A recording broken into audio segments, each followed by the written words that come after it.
It's just the perspective or other people's opinions on what Vallejo is, or what Vallejo was. And it's changing what Vallejo was, and not looking at what it was, but what it's becoming. At first I was a little skeptical about art changing Vallejo and the face of Vallejo. The folks that are around me physically here in the galleries and that have studio spaces nearby or that show up for events downtown, they all seem to be kind of becoming organized and sort of cohesive, trying to make something together that is synchronized so that we can have art events that are all happening at the same time, and we make the downtown a space that people will feel comfortable and delighted to walk around in. We are changing the face of Vallejo. We are changing the way Vallejo is being looked at. My name is Sophia Hoffman, and I have a local business here called Moonfish Artworks. I have several really exciting projects going on. They're sort of community and guerrilla mosaics, I call them. Either I have permission to put the mosaic on something, and so I'm designing for that. The other stuff I'm doing is I'm ongoingly designing for the downtown really large planters. And I include community folk in that, so I invite people here for periodically on Saturdays to come and just do art with me. It's out on the street, and we just make it, and then later I can put it onto the planters. Vallejo's reputation in the media, in the press, is extremely negative. So folks are afraid of coming to Vallejo. And the folks that talk to me about my gallery being in the middle of the downtown, they're afraid to come down here.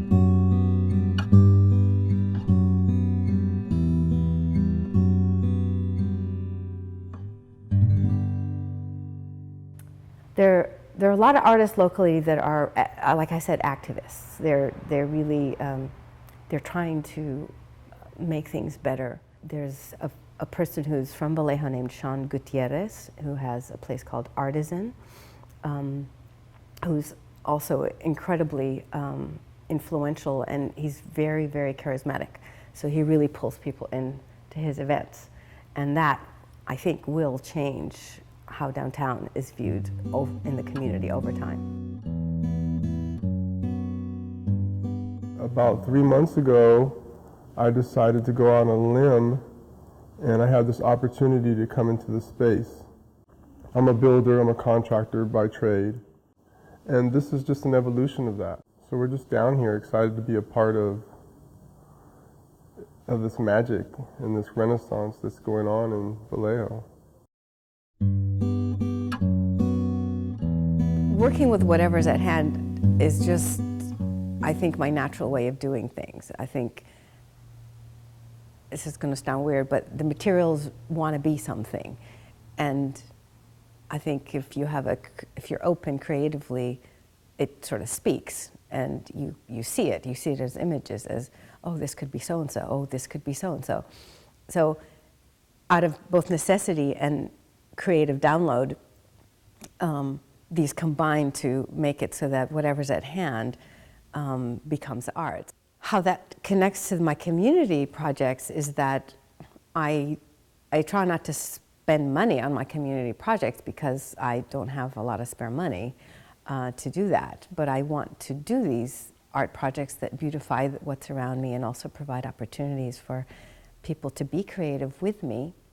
So I solicit donations from tile companies and local contractors who do tile.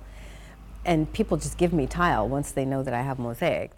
Out of necessity, I end up having to design out of all of this stuff.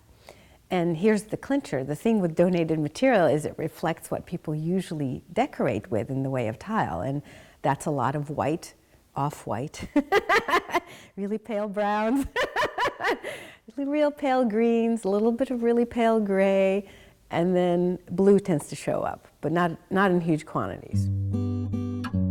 This building is my palette, and everyone that comes here are my muse and are the materials of a mosaic. So I realized even in the last week that I'm still doing my work. I'm still a mosaic artist, and I'm using, you know, real people and personalities and creatives as these pieces of mosaics that's creating this ever-changing, organic piece of work and art. I mean, that's how I feel about this building. Like, every week we get to recreate it and mold it. And it happens too with arguments and turmoil and issues, but it's true art, you know, days when you can't have the right stroke or the lighting's not right. It's the same challenges.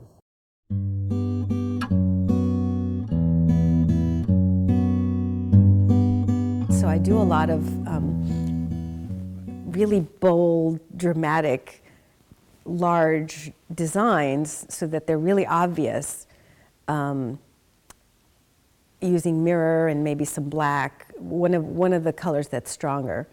And then I'll do a background that's like pale brown or white or off-white, so that we'll have a really big contrast and you can really see what it is, but it uses up all my white.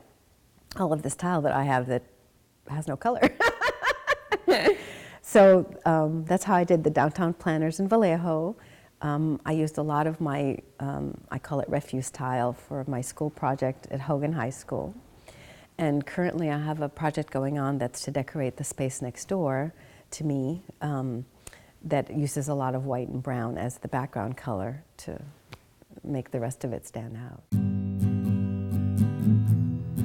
It's not easy to sort of take up space as an artist.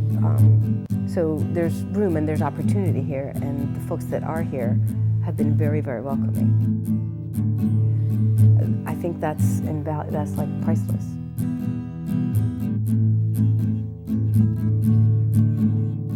We're a gallery and we're a collective of artists, but our agenda is that we're going to use our tools and our gifts as artists to make a difference. We're all about outreach. We're all about community building. We want to be activists. You know, we want to physically and mentally make a change with our gifts and with art, and take everybody that we can with us.